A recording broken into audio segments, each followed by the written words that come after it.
আপনারা লক্ষ্য করে দেখেছেন আজকে যে আন্তর্জাতিক অপরাধ ট্রাইব্যুনালের মাধ্যমে আমার বাংলাদেশের ইসলাম প্রিয়, তৌহিদি প্রিয়, ইসলাম প্রিয়, কোরআন হাদিস প্রিয় মুসলমানদের নেতাদেরকে, আমার প্রিয় বন্ধুগণ ইসলামী সিপাহী সালাদেরকে যেইভাবে এই জালিম সরকার আমার ইসলামী নেতাদেরকে যেইভাবে ফাঁসির কাস্টে ঝুলিয়েছে আন্তর্জাতিক অপরাধ ট্রাইব্যুনালের মাধ্যমে, আজও বাংলাদেশে সে আন্তর্জাতিক অপরাধ ট্রাইব্যুনাল তৈরি হয়েছে।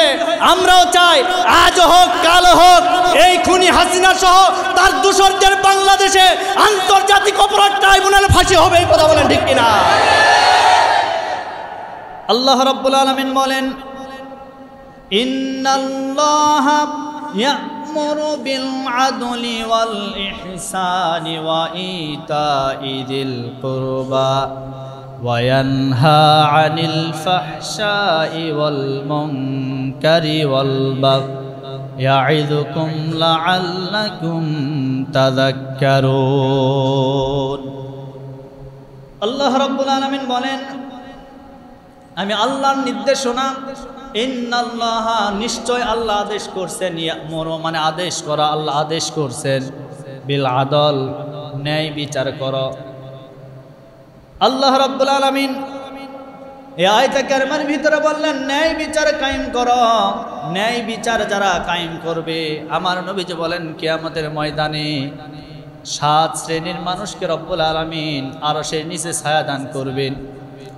এর ভিতরে ওই ব্যক্তি যে সমাজে, যে পরিবারে, যে দেশে, যে রাষ্ট্রে ন্যায় বিচার কায়েম করবে, যেই শাসক ন্যায় বিচার কায়েম করবে, কিয়ামতের ময়দানে ওই শাসককে রব্বুল আলামিন আরশের নিচে ছায়া দান করবে। সম্মানিত ভাইরা আমার, ন্যায় বিচার গুরুত্বপূর্ণ একটি বিষয়। আমাদেরকে ন্যায় বিচার কায়েম করতে হবে। ন্যায় বিচার কায়েম করতে গেলে আমাদের প্রয়োজন ক্ষমতা, পাওয়ার। আমাদের হাতে যদি ক্ষমতা না থাকে, পাওয়ার যদি না থাকে, আমরা কোনোদিন ন্যায় বিচার কায়েম করতে পারবো না। যার প্রতিফলন আমরা দেখেছি বর্তমান সময়ে ন্যায় বিচার অলরেডি কায়েম হয়ে যাওয়া শুরু হয়ে গেছে। যারা অন্যায় করত, যারা অপকর্ম করত, তাদেরকে আজকে আল্লাহর আদালতে এবং মানুষের আদালতে দাঁড় করানো হয়েছে। তার মানে বোঝা গেল আমরা মনে মনে ভেবে নিয়েছি আগামীর যে বাংলাদেশ আমাদের সামনে উপস্থিত হতে যাচ্ছে, এই বাংলাদেশটা হবে ন্যায় বিচার ভিত্তিক বাংলাদেশ। সুবহানাল্লাহ। কোন এই বাংলাদেশ কি আমরা চাই না? ধরে বলেন, চাই কি চাই না? অন্যায়কে কখনো সাপোর্ট করা যাবে? সে হোক নেতা, সে হোক কর্মী, সে হোক রাজনৈতিক কোন দলের, রাজনৈতিক কোন জনগোষ্ঠীর যত বড় প্রভাবশালী নেতা হোক না কেন, ন্যায় বিচার কায়েম করতে গিয়ে এক চুল পরিমাণ কাউকে ছাড় দেওয়া যাবে না। এক চুল পরিমাণ কাউকে ছাড় দেওয়া যাবে না। ন্যায় বিচার, যে বিচার আমার নবীজি কায়েম করেছিলেন, যে বিচার সাহাবায়ে কেরামরা কায়েম করেছিলেন। খলিফাতুল মুসলিমিন আমরা সকলে নাম শুনেছি। তিনি কেমন ন্যায় বিচারক ছিলেন আমরা সকলে জানি কম বেশি। তার আদালতে তিনি কোনো দলীয় লোককে দেখতেন না। যদি দলীয় লোকও হতো তারপরেও ন্যায় বিচার কায়েম করেছেন। সুবহানাল্লাহ। এর বাস্তব দৃষ্টান্ত আমাদের সামনে একেবারে দৃশ্যমান, আমরা সকলে জানি। খলিফাতুল মুসলিমিন ওমর, তিনি ন্যায় বিচার কায়েম করেছেন। শুধু ওমর না, যত খলিফা ছিল সমস্ত খলিফারা ন্যায় বিচার কায়েম করেছে। আজ যদি আমার দেশের ভিতরে ন্যায় বিচার কায়েম হয়ে যায়, এই ন্যায় বিচার কায়েমের মাধ্যমে শুধু মুসলমানেরা শান্তিতে থাকবে তা নয়, বরং অন্য ধর্মের মানুষেরাও নিরাপদে থাকবে। এটাই হলো ন্যায় ইনসাফ ভিত্তিক বিচার।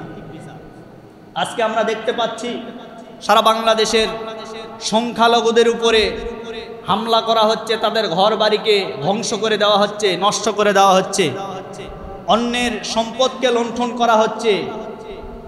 এগুলি ইসলাম কখনো সাপোর্ট করে না। এগুলিকে ইসলাম কখনো সাপোর্ট তো করেই না, বরং এদের বিরুদ্ধে কঠোর অবস্থান নিতে বলেছেন ইসলাম। সে যেই হোক কেন, সংখ্যালঘুদের উপর কেন হামলা হবে? সংখ্যালঘুদের উপর কেন হামলা হবে? তাদের ঘরবাড়ি কেন নষ্ট করা হবে? এটা কখনো কাম্য নয়। সুতরাং আজকে ইসলামিক ফাউন্ডেশন থেকে আমার কাছে একটা চিঠি দেওয়া হয়েছে যে হুজুর আপনি বলবেন এই বিষয়ে যে আজকে সংখ্যালঘুদের জানমালের নিরাপত্তা পাচ্ছে না। নিরাপত্তা না পাওয়ার কারণ হলো যারা আমরা দেখেছি যারা বিগত দিনে আমার বাংলাদেশের ভিতরে সন্ত্রাসী কর্মকাণ্ড চালিয়েছে, নিঃসন্দেহে আমরা বুঝে নেব এই সমস্ত সন্ত্রাসী বর্তমানে সংখ্যালঘুদের উপরে হামলা করার মাধ্যমে বাংলাদেশে অশান্তি সৃষ্টি করার পায়তারা করছে। এটা প্রতিহত করতে হবে, এটা প্রতিহত করতে হবে। আজকে তারা হিন্দুদের ব্যানার নিয়ে রাস্তায় তারা আন্দোলন করে, এখন হিন্দু হয়ে গেছে। আমরা কি তাদেরকে চিনি না? আমরা ঠিকই চিনি। সুতরাং এই সুযোগ আর বাংলাদেশে দেওয়া হবে? জোরে বলেন হবে? সম্মানিত ভাইরা আমার, ন্যায় বিচার কায়েম করতে হবে। যে বিচার খলিফাতুল মুসলিমিন হযরত ওমর ফারুক রাদিয়াল্লাহু তাআলা আনহু তার আদালতে তিনি ন্যায় বিচার কায়েম করেছেন, ন্যায় বিচার ভিত্তিক বিচার করেছেন। সে তার দলীয় লোক আর নির্দলীয় লোক হোক, যে কোনো লোক হোক না কেন, যে কোনো মানুষ হোক না কেন, আজকে বাংলাদেশে প্রায় 15টি বৎসর ন্যায় বিচার ছিল না।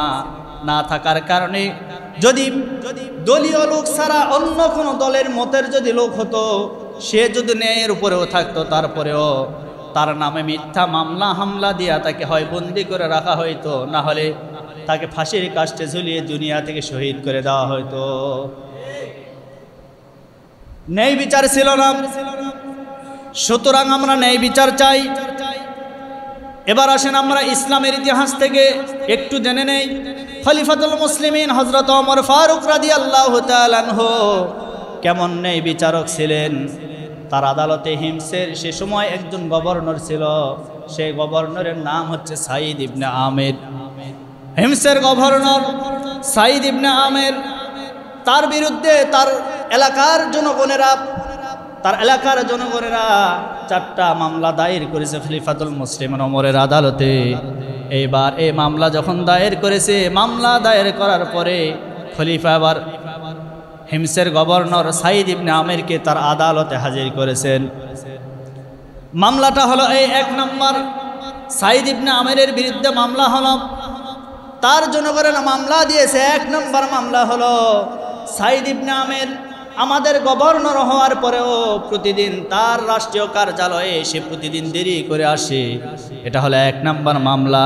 2 নম্বর মামলা হলো প্রতিদিন দেরি করে আসে, এটা ঠিক, কিন্তু আবার যখন তার সরকারি কাজকর্ম পরিচালিত হওয়ার পরে সে যখন বাড়িতে চলে যায়, তার বাসভবনে যখন চলে যায়, এই এলাকার জনগণেরা অনেক সময় তার কাছে বিভিন্ন অভিযোগ নিয়ে যাওয়ার চেষ্টা করে, তার বাড়িতে যায়। কিন্তু সন্ধ্যাবেলা তার বাড়িতে যাওয়ার পরে দেখা যায় তার যে দরজা আছে, তার যে গেট আছে, এই গেটটা তালাবদ্ধ অবস্থায় থাকে। এই সময়, এই সন্ধ্যা সময়ে ওই গেটগুলি খুলে ভিতরে প্রবেশ করতে পারে না। এমনকি জনগণের দুঃখ দুর্দশার কথা এই সাঈদ ইবনে আমের আমাদের কথা শুনতে পারে না। এটা হলো 2 নম্বর অভিযোগ। 3 নম্বর অভিযোগ হলো সাঈদ ইবনে আমের সপ্তাহে 7 দিনের ভিতরে একটা দিন অফিসে আসে না, কার্যালয়ে আসে না। কেন আসে না আমরা একটু জানতে চাই। আর 4র্থ নাম্বার অভিযোগ হলো আমরা দেখেছি রাষ্ট্রীয় কার্যালয়ে এসে, তার অফিসে এসে এমন এমন দিন আছে মাসের ভিতরে দেখা যায় একটা দিন সে অজ্ঞান হয়ে যায়, বেহুঁশ হয়ে যায়।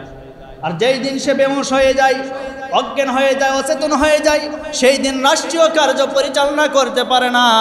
ওগো খলিফা, আমরা ওই এলাকার জনগণ বলতেছি তার নামে আমরা 4টা মামলা করলাম, আমরা আপনার কাছে ন্যায় বিচার কামনা করি। এখন আপনারা বলেন তো খলিফাতুল মুসলিমিন হযরত ওমর ন্যায় বিচার করবেন কি করবেন না? জোরে বলেন। এই পিছনের ভাইরা ঘুম আসছেন নাকি আপনারা? ন্যায় বিচার করবেন কি করবেন না? আচ্ছা, অভিযোগ কয়টা? জোরে বলেন কয়টা? 1 নম্বর অভিযোগ হলো সাঈদ ইবনে আমের রাষ্ট্রীয় কার্যালয়ে যখন আসে প্রতিদিন দেরি করে আসে। 2 নম্বর অভিযোগ হলো দিন শেষে যখন তার বাড়িতে যাওয়া হয়, সন্ধ্যাবেলা কোনো অভিযোগ নিয়ে যদি যাওয়া হয়, সে রাষ্ট্রীয় লোক, জনগণের সেবক, জনগণের সেবা করবে, জনগণের কথা শুনবে। সন্ধ্যাবেলা কেন তিনি দরজা লাগিয়ে বাড়িতে থাকেন, কেন আমাদের ডাকে সাড়া দেন না? এটা হলো 2 নম্বর অভিযোগ। 3 নম্বর অভিযোগ হলো আমরা দেখেছি সপ্তাহে একদিন করে সাইদ ইবনে আমের কার্যালয়ে আসে না। কেন আসে না আমরা জানি না। আর চতুর্থ নম্বর অভিযোগ হলো, আমরা দেখি প্রতি মাসে একটা দিন অজ্ঞান হয়ে যায়, অচেতন হয়ে যায়, সেই দিন রাষ্ট্রের কাজ সে করতে পারে না। অতএব আপনি আমাদের খলিফা, এই চারটা অভিযোগের বিচার আপনাকে করতে হবে। এইবার খলিফাতুল মুসলিমিন হযরত ওমর ফারুক রাদিয়াল্লাহু তাআলা আনহু, গরম না নরম? কথা বলেন আরে ভাই, কেমন গরম? ওমর যদি যে রাস্তা দিয়ে যায়, ওই রাস্তা দিয়ে শয়তান 40 দিন যাইতে ভয় পায়। সুবহানাল্লাহ কোন? কারণ হযরত ওমরের মুখ চলার আগে হাত চলে আগে। সুবহানাল্লাহ কোন? হযরত ওমরের কথা আগে, কথা পরে, কিন্তু হাত আগে যাবে। তবে ওমর ন্যায়ের পক্ষে হাত চালাতেন, অন্যায়কে কোনোদিন সাপোর্ট করতেন না। হযরত ওমর কাউকে ভয় পেতেন না, কাউকে ভয় করতেন না। সে ওমরের জীবনে আপনি দেখেন কাউকে ভয় পেতেন না। মক্কার বিখ্যাত কাফির আবু জেহেল, উতবা, সাইবা, ওয়ালিদ বিন মুগীরা, এরা সে সময়কার প্রধানমন্ত্রী, কেউ স্বরাষ্ট্রমন্ত্রী, কেউ পররাষ্ট্রমন্ত্রী, কেউ ছিলেন আপনার খাদ্যমন্ত্রী। এইভাবে সকলেই কিন্তু মন্ত্রীর পদমর্যাদায় ছিল। সে সময় ইসলাম ধর্ম গ্রহণ করার পর হযরত ওমর তাদেরকে পর্যন্ত ভয় করে নাই। তাদের সামনে একটি স্লোগান দিয়েছিলেন, লিল্লাহে তাকবীর। সবাই দেন লিল্লাহে তাকবীর, আল্লাহু আকবারের স্লোগান দিয়েছিল। এই স্লোগান দেওয়ার পরে মক্কার কাফের বেঈমানেরা জানালার পাশ দিয়ে দেখে, কিরে মক্কাতে এইভাবে স্লোগান কে দেয়? এটা যখন দেখলেন হযরত ওমর স্লোগানের সামনে নেতৃত্ব দিচ্ছে, তখন সবাই লেজ গুটিয়ে তারা ঘরের ভিতরে জানালা দরজা বন্ধ করে দিয়ে বসে থাকলেন, কোনো কথা বলতে পারলেন না। কারণ তারা জানে ওমরের সামনে যদি কেউ যায় তার কাল্লা আর থাকবে না। সুবহানাল্লাহ কোন? সেই খলিফা তার সামনে যখন বিচার দিলেন, তিনি গরম হয়ে গেলেন। কিরে, আমি একটা ন্যায় নীতিবান গভর্নরকে নিয়োগ করলাম, আজকে তার বিরুদ্ধে 4টা মামলা, এটা তো আমি মেনে নিতে পারি না। অবশেষে খলিফাতুল মুসলিমিন হযরত ওমর সাইদ ইবনে আমেরকে ডাকলেন। ডাকার পরে আদালতের কাঠগড়ায় দাঁড় করালেন। দাঁড় করানোর পরে ডাক দিয়ে বলেন, সাইদ, তোমার বিরুদ্ধে 4টা মামলা এসেছে, 4টা অভিযোগ এসেছে। যথাযথভাবে উপযুক্ত জবাব যদি দিতে না পারো, আমার আদালতে তোমাকে আমি বিচারের কাঠগড়ায় দাঁড় করাবো। আর যদি দিতে পারো, তাহলে আজকে তোমাকে নির্দোষে খালাস দিয়ে তোমাকে আবার ফেরত পাঠাই দেব। এইবার সাইদ ইবনে আমের ডাক দিয়ে বলেন, খলিফা, আপনাকে যে 4টি অভিযোগ দিয়েছেন, সেই 4টি অভিযোগ কি কি আমাকে একটু বলুন। এইবার খলিফা বললেন, সাইদ ইবনে আমের শোনো, প্রথম নাম্বার অভিযোগ হলো তোমার বিরুদ্ধে এসেছে তুমি রাষ্ট্রীয় কার্যালয়ে প্রতিদিন দেরি করে যাও কেন? এটা হলো 1 নম্বর অভিযোগ, এর জবাব আমরা চাই। এইবার সাইদ ইবনে আমের ডাক দিয়ে বলেন, ওগো খলিফা, আপনি হয়তো জানেন না আমি কেন দেরি করে যাই কার্যালয়ে। তার কারণ হলো আমার বাড়ির ভিতরে আমি আমার কার্য সম্পাদন করে আমি নিজে, আমার স্ত্রী অসুস্থ। এই অসুস্থ থাকার কারণে সারাটা দিন রাষ্ট্রের কার্য পরিচালনা করার পরে আমি যখন বাড়িতে চলে যাই, আমার স্ত্রী একাই কাজ করতে পারে না। আমার স্ত্রীর কাজকে সহযোগিতা করার জন্য সকালবেলা আমার সন্তানদেরকে একটু খাবার দাবার উঠায় দেওয়ার জন্য রান্না করতে, আমার কাপড় চোপড় একটু পরিষ্কার করতে দেরি হয়ে যায় খলিফা।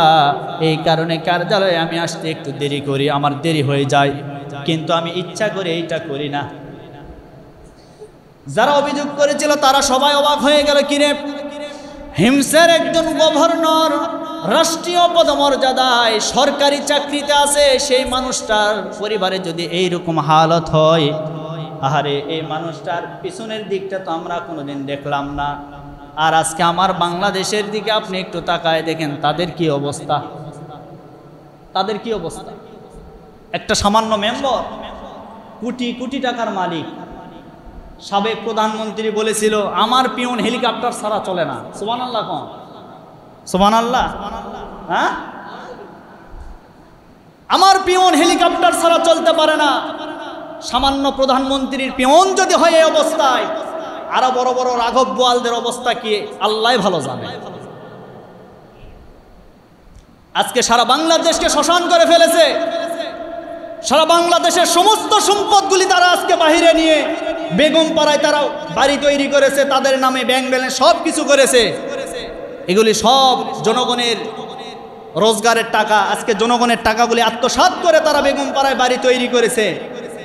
সময় আসবে একটা একটা করে সব বিচার বাংলাদেশে হবে ইনশাল্লাহ। হবে কি হবে না? বিচার শুরু হয় না? আরে আল্লাহর বিচার দেখেন, আল্লাহর বিচার সচক্ষে আমরা দেখতে পাচ্ছি। যে আনিসুল হক 11 দিন পূর্বে যিনি আইনমন্ত্রী ছিলেন, যার হাতে আইন ছিল, যার হাতে হাইকোর্ট, সুপ্রিম কোর্ট, সারা বাংলাদেশের সকল আইন ছিল তার হাতের মুঠোয়, তিনি যেভাবে চালাতেন সেইভাবে চলতো। অথচ সে আইনের গেরাকলে আজকে আনিসুল হক করে গেছে। কথা বলেন না কেন? আজকে 10 দিনের রিমান্ড নেওয়া হয়েছে। এটাই তো আল্লাহর বিচার, এটাই তো আল্লাহর বিচার। আজকে আরেকটা দরবেশ বাবা সালমান এফ রহমান, তাকে দরবেশ হিসেবে সারা বাংলাদেশের মানুষ চিনে। কি সুন্দর দাড়ি, আহারে সাদা দাড়ি, মাথার চুলগুলি সাদা, সব কিছু সাদা, দেখে মনে হবে না যে শয়তানের খালাতো ভাই এইরকম ছিল। কথা বলেন না কেন? আজকে সেই মানুষটা দাড়ি চেষে একটা লুঙ্গি পরে নৌকাতে পালিয়ে যাচ্ছিল, তাকে গ্রেফতার করা হয়েছে, 10 দিনের রিমান্ড নেওয়া হয়েছে। এমনকি তাদের পক্ষে কোনো আইনজীবী ছিল না। তার মানে বোঝা গেল ইসলামের বিরুদ্ধে, জনগণের বিরুদ্ধে, মুসলমানদের বিরুদ্ধে, কোরআনের বিরুদ্ধে যারা অবস্থান করবে তাদের অবস্থানই এইরকম হবে। কথা বলেন ঠিক কিনা? সুতরাং তাদের কাছ থেকে শিক্ষা নেন। আমি একটা কথা বলি, সাপ মারা যায় কিন্তু সাপের লেজ যেটা আছে ওটা কিন্তু মরে না। কথা বলেন আরে ভাই, এখন যারা লাফালাফি করছেন এরা কিন্তু সাপের লেজের মতো হয়ে আছেন। আপনাকে মনে করতে হবে সাপের মূল যে মাথা এটা কিন্তু মারা গেছে, ওইটার আর কোনো মূল্য নাই। আজকে লেজ হয়ে যারা লাফালাফি করছেন আপনাদের কোনো মূল্য থাকবে না। সময় আসবে ডাস্টবিনে আপনাদেরকে নিক্ষেপ করবে বাংলাদেশের মুসলমান। লাফালাফি করবেন না, বেশি লাফালাফি করবেন না। ক্ষমতা কারোর জন্য চিরস্থায়ী না। তো ইজ্জু মান তাশা ওয়া তুযিল্লু মান তাশা। ক্ষমতা দেওয়ার মালিকও আল্লাহ, ক্ষমতা ছিনায় নেওয়ার মালিকও আল্লাহ। ক্ষমতা দিতেও পারে, ক্ষমতার চেয়ার থেকে ল্যাংটা করে আল্লাহ নামাইতেও পারে। কথা বলেন ঠিক কিনা? ওই যে একটা রিক্সা চালক সারা জীবন অনেক লক্ষ লক্ষ কোটি কোটি টাকা ইনকাম করেছে, করার পরে সুন্দর একটা 10 তলা ফ্ল্যাট তৈরি করেছে। এই ফ্ল্যাটের উপর উঠেছে, ওঠার পরে সে চিন্তা করে আমি আর নিচে নামবো না, আমাকে কেউ নামাইতেও পারবে না, সারা জীবন এই জায়গায় বসে থেকে খাবো, আর কোনো অসুবিধা হবে না। এই চিন্তা ভাবনা করে সে যখন উপরে উঠেছে, ওঠার পরে কিছুদিন পরে একটা ভূমিকম্প তৈরি হয়ে গেল। এই ভূমিকম্পের ঠেলায় সে 10 তলা থেকে যেভাবে হোক নিচতলায় নামছে। এমনকি নামার পরে দেখে তার পরনে যে লুঙ্গি ছিল লুঙ্গি পর্যন্ত নাই, উলুঙ্গ হয়ে গেছে। জনগণ জিজ্ঞাসা করছে, ভাই তোমার কি অবস্থা? ওরে ভাইটা পরে আগে নিজের জীবন বাঁচান। তো বর্তমান অবস্থাও হয়ে গেছে তাই যে আল্লাহ নিচতলা থেকে 10 তলায় উঠাইতে পারে। মনে রাখবেন সে আল্লাহ আপনাকে 10 তলা থেকে ন্যাংটা করে নামাইতে পারে। আল্লাহর সেই ক্ষমতা আছে না নাই? আল্লাহর বিরোধিতা কেউ করবেন না, রাসূলের বিরোধিতা কেউ করবেন না, ইসলামের বিপক্ষে কেউ যাবেন না। আজ 15টি বছর বাংলাদেশে আমরা চাই যারা খুনি সন্ত্রাসী ছিল তাদের বিচার হোক। চাই কি চাই না? ভয় পাচ্ছেন? চাই কি চাই না? আমরা খুনি সন্ত্রাসীদের বিচার হোক, কোনো ভালো মানুষের বিচার আমরা চাই না। আমরা খুনি সন্ত্রাসী হত্যাকারীদের বিচার আমরা বাংলাদেশে চাই। সে হোক শেখ হাসিনা, সে হোক ওবায়দুল কাদের, যে কোনো নেতা হোক না কেন, যারা এই মানুষকে হত্যা করেছে এই হত্যাকারীদের বিচার বাংলাদেশে আমরা চাই। কথা বলেন ঠিক কিনা? আমরা সকলে চাই। সুতরাং মানুষকে হত্যা করে আজকে আপনি একটাবার চিন্তা করে দেখেন, আমরা ট্র্যাজেডি দেখেছি কি পিলখানা হত্যাকাণ্ড। আজকে আমরা শাপলা চত্বরে সেই 5 মে শাপলা চত্বরে আমরা দেখেছি মাদ্রাসার নিরীহ ছাত্রদেরকে এই খুনিরা, এই সন্ত্রাসীরা নির্বিচারে গুলি করে তাদেরকে দুনিয়া থেকে শহীদ করে দিয়েছেন। কথা বলেন ঠিক কিনা? শুধু তাই নয়, পরিশেষে সর্বশেষে ছাত্র আন্দোলনে হেলিকপ্টার থেকে গুলি ছুড়ে এই ছাত্র আন্দোলনের ছাত্রদেরকে হত্যা করা হয়েছে। সেখানে প্রায় শিশু বাচ্চাও ছিল। আমার প্রিয় বন্ধুগণ, এদেরকে হত্যা করা হয়েছে। তো যখন তাকে প্রশ্ন করা হলো, আপনি হেলিকপ্টার থেকে কেন গুলি ছুড়লেন, সে বলেছিল যে আমরা হেলিকপ্টার থেকে গুলি ছুড়ি নাই, আমরা পানি দিয়েছি। কি দিয়েছে? পানি দিয়েছে। এটা একটা কথা। সুতরাং সব কয়টার বিচার আমরা চাই? চাই কি চাই না? চাই কি চাই না? সব বিচার হবে, একটা একটা করে সব বিচার হবে। অলরেডি ধরা পড়েছে, যারা ধরা পড়েছে রিমান্ডে চলে গেছে, তাদের বিপক্ষে একটা আইনজীবীও নাই, আছে। এজন্য ন্যায় বিচার কায়েম করার দরকার আছে না নাই? কষ্ট হচ্ছে আপনাদের? কষ্ট হয়? সম্মানিত ভাইরা আমার, আমরা বাংলাদেশে অনেক নেতা দেখেছি, অনেক এমপি দেখেছি, অনেক প্রধানমন্ত্রী দেখেছি, এরপরে মন্ত্রী দেখেছি, সবাইকে আমরা দেখলাম। কেউ এখন পর্যন্ত বাংলাদেশে ন্যায় বিচার কায়েম করতে পারলো না। যারা ক্ষমতায় আসে দলীয়ভাবে আইনগুলো নিজের হাতে নিয়ে নেয়। সুতরাং ওই সমস্ত ঘোড়ার ডিম আইনদেরকে আমরা বাদ দিতে চাই। আগামীর বাংলাদেশে যারা ন্যায় ইনসাফ ভিত্তিক বিচার কায়েম করবে, তাদেরকে আমরা রাষ্ট্র ক্ষমতায় দেখতে চাই। কথা বলেন ঠিক কিনা? সম্মানিত ভাইরা আমার, এবার শোনেন গুরুত্বপূর্ণ আওয়াজ। সাইদ ইবনে আমের এইবার বললেন, কান্না জড়িত কণ্ঠে বললেন, ওগো খলিফা, আপনি শুধু আমার উপরে দেখেছেন, আমার ভিতরটা আপনি দেখেন নাই।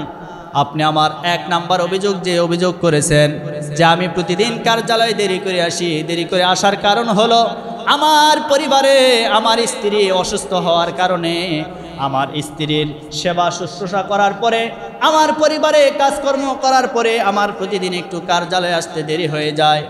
এবার খলিফাও নিজের চোখের পানি মুছতে মুছতে 2 নাম্বার অভিযোগের কথা বললেন। ডাক দিয়ে বললেন, সাইদ ইবনে আমের, আমি বুঝতে পেরেছি তোমার 1 নাম্বার অভিযোগ ছিল মিথ্যা। এইবার 2 নাম্বার তোমার বিরুদ্ধে অভিযোগ হলো, সন্ধ্যাবেলায় যখন জনগণ তোমার বাড়িতে যায় নেই কোনো বিচার নেওয়ার জন্য, জনগণ সেবা নেওয়ার জন্য তোমার বাড়িতে যখন চলে যায়, সন্ধ্যাবেলায় তোমার সাথে সাক্ষাৎ হয় না কেন, আমি জানতে চাই। এইবার ডাক দিয়ে বলেন, ওগো খলিফা, আপনি হয়তো জানেন না, সারাদিন রাষ্ট্রীয় কাজকর্ম করার পরে আমি যখন বাড়িতে চলে যাই, বাড়িতে যাওয়ার পরে আমার সন্তানেরা আছে, তাদেরকে একটু দ্বীনি শিক্ষা দেওয়া আমি চেষ্টা করি। তাদেরকে কোরআন শরীফ পড়াই, তাদেরকে আরবি পড়াই, এমনকি দ্বীনের আদবগুলি তাদেরকে শিক্ষা দেওয়ার চেষ্টা করি। আমার স্ত্রী সন্তানদেরকে নিয়ে আমি আল্লাহর ইবাদতে সারাটা রাত কাটানোর চেষ্টা করি। ও খলিফা, এই জন্য আল্লাহর ইবাদত থেকে আমি বঞ্চিত হয়ে যাব, এই কারণে সন্ধ্যাবেলায় আমি আমার বাড়ির দরজাটা বন্ধ করে রাখি। আরো জোরে বলি সুবহানাল্লাহ। আমার ভাইরা, এবার খলিফা আবার চোখের পানি মুছতেছিলাম, এমন সময় খলিফা ডাক দিয়ে বলেন, ওগো সাইদ ইবনে আমের, আমি বুঝতে পারলাম 2 নাম্বার অভিযোগ তোমার বিরুদ্ধে যেটা করা হয়েছে এটাও মিথ্যা ছিল। এইবার তুমি বলো তো তোমার নামে যে 3 নাম্বার যে মামলা দেওয়া হয়েছে, 3 নাম্বার যে অভিযোগ করা হয়েছে, সপ্তাহে 1 দিন তুমি তোমার কার্যালয়ে অনুপস্থিত থাকো কেন, আসো না কেন, আমরা জানতে চাই। এইবার ডাক দিয়ে বলেন, ওগো খলিফা, আপনি হয়তো জানেন না, সপ্তাহে 7 দিন আমি কার্যালয়ে সরকারি কাজকর্ম করার পরে আমি বাড়িতে যাওয়ার পরে আল্লাহর ইবাদত বন্দেগী করি, আমি তেমন কোনো সময় পাই না। সময় না পাওয়ার কারণে এই সপ্তাহে 7 দিন একটা দিনে আমি আমার বাড়ির A to Z যত কাজকর্ম আছে আমি নিজে করার চেষ্টা করি। এমনকি আমার পরনে যে কাপড় দেখছেন ও খলিফা, এই কাপড়টুকুন একটা মাত্র কাপড়, সপ্তাহে 6টা দিন আমি কার্যালয়ে কাজকর্ম করার কারণে আমার কাপড় ময়লা হয়ে যায়, আর এই ময়লাযুক্ত কাপড় পরে আমি প্রতিদিন আসতে আমার বড় লজ্জা লাগে। এই কাপড় চোপড় পরিষ্কার করার জন্য একটা দিন আমি কার্যালয়ে আসতে পারি না। আরো জোরে বলি সুবহানাল্লাহ। আমার ভাইরা, এইবার সংক্ষেপ করে বলতেছি, 4 নম্বরে যে অভিযোগ করা হয়েছে, এইবার ডাক দিয়ে বলেন, ও সাইদ ইবনে আমের, আমি বুঝতে পেরেছি 3 নাম্বার অভিযোগ তোমার নামে যেটা করা হয়েছে মিথ্যা অভিযোগ করা হয়েছে। এইবার তুমি বলো তো 4 নাম্বার যে অভিযোগ হলো, তুমি মাঝে মধ্যে কার্যালয়ে অজ্ঞান হয়ে যাও কেন, তোমার হুঁশ থাকে না কেন? এইবার ডাক দিয়ে বলেন, খলিফা, কি বলবো, দুঃখের কথা, আপনি হয়তো জানেন না, আমি তো ইসলাম ধর্ম গ্রহণ করেছি অনেক পরে। এই ইসলাম ধর্ম গ্রহণ করার আগে আমার ভাই ছিল খাব্বাব রাদিয়াল্লাহু তাআলা আনহু, এই খাব্বাব রাদিয়াল্লাহু তাআলা আনহু তিনি যখন ইসলাম ধর্ম গ্রহণ করেছিল, ওই মক্কার জমিনে আমি দেখেছি ওই কাফের বেঈমানরা ইসলাম ধর্ম গ্রহণ করার কারণে আমার ভাইকে তারা কত জুলুম নির্যাতন করেছে, কত অত্যাচার করেছে। এরপরেও আমার ভাই ইসলাম থেকে ফিরে আসে নাই। আমার ভাইকে অনেক অফার দেওয়া হয়েছিল, আমার ভাইকে অনেক কিছু দিতে চেয়েছিল তারা, তারপরেও সে ইসলাম ধর্ম ত্যাগ করতে চায় না। এইবার বলেন ও খলিফা, সর্বশেষ আমার ভাইকে যখন বলা হয়েছিল এই খাব্বাব হয় কালেমা ছাড়বে, সেদিন বৃষ্টি হয়েছিল, সারা পৃথিবীবাসী কান্না করেছে, দোয়া করেছে। সুতরাং আমরা বলতে চাই আমাদের কোরআনের মুফাসসিরকে রাজনৈতিক প্রতিহিংসার কারণে তাকে হত্যা করা হয়েছে, তাকে শহীদ করে দেওয়া হয়েছে। কথা বলেন ঠিক কিনা? আল্লামা সাঈদী তুমি মরনি, শহীদ হয়েছ তুমি এটাই জানি। কথা বলেন। আল্লামা সাঈদী তুমি মরনি, শহীদ হয়েছ তুমি এটাই জানি। কারাগারে কাটালে 13টি বছর, বাতিল কেঁপেছে তোমায় দেখে থর থর। কারাগারে কাটালে 13টি বছর, বাতিল কেঁপেছে তোমায় দেখে থর থর। তাই তো তোমায় ভাবি প্রতিদিনই, শহীদ হয়েছ তুমি এটাই জানি, শহীদ হয়েছ তুমি এটাই জানি।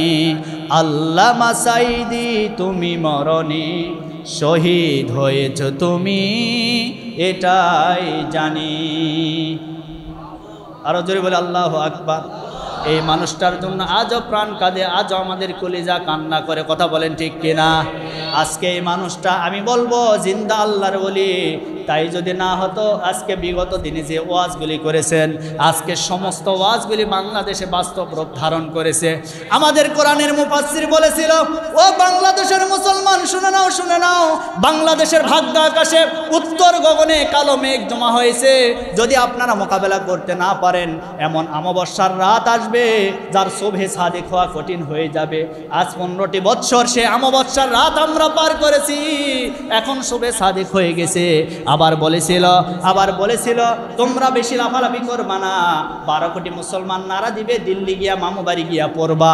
আজও বাংলাদেশে সেইটাই হয়েছে। বাংলাদেশে জায়গা হয় নাই, সারা পৃথিবীতে জায়গা হয় নাই, দিল্লি গিয়া মামু বাড়ি পড়েছে। শুধু তাই নয় আমার ভাইয়েরা, আমার কোরআনের মুফাসসির বলেছিল বিড়ালের মতো 500 বছর বেঁচে থাকার কোনো লাভ নাই, সিংহের মতো আমরা 1 ঘন্টা বাঁচতে চাই। আল্লাহু আকবার। আজকে সেটাই হয়েছে। সুতরাং আমাদের কোরআনের মুফাসসির আজকে দুনিয়া থেকে বিদায় নিয়ে চলে গেছে। আমরা হতাশ হব না, আমরা আফসোস করব না। আজকে আপনারা লক্ষ্য করে দেখেছেন, আজকে যে আন্তর্জাতিক অপরাধ ট্রাইব্যুনালের মাধ্যমে আমার বাংলাদেশের ইসলাম প্রিয়, তৌহিদি প্রিয়, ইসলাম প্রিয়, কোরআন হাদিস প্রিয় মুসলমানদের নেতাদেরকে, আমার প্রিয় বন্ধুগণ ইসলামী সিপাহী সালাদেরকে যেইভাবে এই জালিম সরকার আমার ইসলামী নেতাদেরকে যেভাবে ফাঁসির কাস্টে ঝুলিয়েছে আন্তর্জাতিক অপরাধ ট্রাইব্যুনালের মাধ্যমে, আজও বাংলাদেশে সে আন্তর্জাতিক অপরাধ ট্রাইব্যুনাল তৈরি হয়েছে। আমরাও চাই আজও হোক কালো হোক, এই খুনি হাসিনা সহ তার দোসরদের বাংলাদেশে আন্তর্জাতিক অপরাধ ট্রাইব্যুনালে ফাঁসি হবে। এই কথা বলেন ঠিক কিনা? ফাঁসি কি চান না আপনারা? আমরাও চাই, ফাঁসি হবে ইনশাল্লাহ। আমরা সম্মানিত ভাইরা আমার, সর্বশেষ আমার কথা হলো আমরা ন্যায় বিচার চাই। কি চাই? ন্যায় বিচার। সাঈদ ইবনে আমেরের বিরুদ্ধে অভিযোগ কয়টা? জোরে বলেন। মিল আছে না নাই?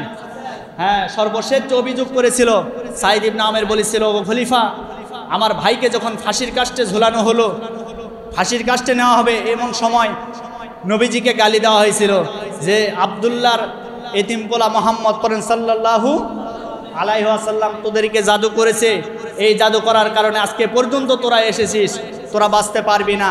আমার নবীজিকে এইভাবে যখন কটূক্তি করলো, সাঈদ ইবনে আমের ওই মুহূর্তে ঈমান দীপ্ত নিয়ে, ঈমানি চেতনা নিয়ে ওই কাফের বেঈমানদের গালে থুতু নিক্ষেপ করেছিল। আল্লাহু আকবার। তখন এই সাঈদ ইবনে আমের বলেন যে আমার ভাই খাব্বাব ওই ফাঁসির কাস্টে বলেছিল যে ও কাফের বেঈমানেরা শুনে নাও, আজকে তো আমার ফাঁসি হয়ে যাবে, আজকে আমি দুনিয়া থেকে বিদায় নিয়ে চলে যাব, তোমরা শুনে নাও আমার এই জীবনের বিনিময় হলো রব্বুল আলামিন একদিন না একদিন মক্কার জমিনে দ্বীনকে, ইসলামকে বিজয় হিসেবে দান করবেন। আরো জোরে বলে সুবহানাল্লাহ। সাঈদ ইবনে আমির বলেন, আমার ভাইয়ের এই মৃত্যুর যন্ত্রণা আমি সহ্য করতে পারি না, না করার কারণে আমি মাঝে মধ্যে আমার ভাইয়ের মৃত্যুর যে চিত্র, এটা যখন আমার চোখের সামনে ফুটে ওঠে তখন আমি অজ্ঞান হয়ে যাই, অচেতন হয়ে যাই। সম্মানিত প্রিয় উপস্থিতি, এই ছিল ন্যায় বিচার। আমার খলিফাতুল মুসলিমিন হযরত ওমর করলেন কি, সাঈদ ইবনে আমিরের বিরুদ্ধে যে 4টা মামলা ছিল সমস্ত মামলাকে খারিজ করে দিলেন, নির্দোষে খালাস করে দিয়ে যে গভর্নর ছিল শুধুমাত্র একটা রাজ্যের, তাকে বেশ কয়েকটা রাজ্যের প্রধান গভর্নর হিসেবে তাকে সম্মানিত করেছেন। আরো জোরে বলে সুবহানাল্লাহ। এই ছিল ইসলামী খেলাফত। আমরাও চাই বাংলাদেশে এখন সুযোগ এসেছে ইসলামী খেলাফত কায়েম হয়ে যাক। এটা কি আপনারা চান না? আল্লাহ কবুল করুন। সকলে পড়ছে আল্লাহুম্মা আমিন। যারা সুন্নত পড়েন না সুন্নত নামাজ পড়ে নেন।